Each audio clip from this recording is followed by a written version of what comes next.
Many people worry that AI could increase the gap between rich and poor. They believe big tech companies will make most of the money, as many jobs could be replaced by machines and highly skilled workers may earn even more while others struggle. Brennan Kolar, founder of Atlas CPA Index, said that companies like Microsoft, Google, Amazon, and Nvidia are getting most of the money invested in AI, and their investors are earning most of the profits.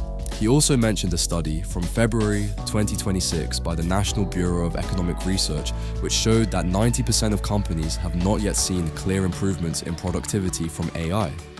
Manish Jain, research director at the Infotech Research Group, said that the risk of AI-driven wealth concentration among a few players is much like what happened with earlier technologies such as the internet.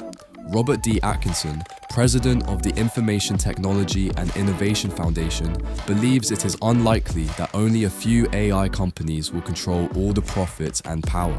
He said that businesses like car companies, hotels, insurance firms, consulting companies, and many others will still exist and continue to operate.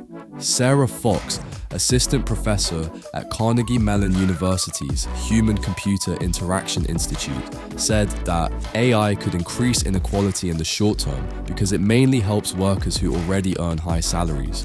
Lastly, Sarah Fox believes the main issue is not whether the worst possible outcomes will happen, but whether people are paying enough attention to the slower and deeper ways AI could increase inequality over time. She said right now, there are good reasons to think they aren't.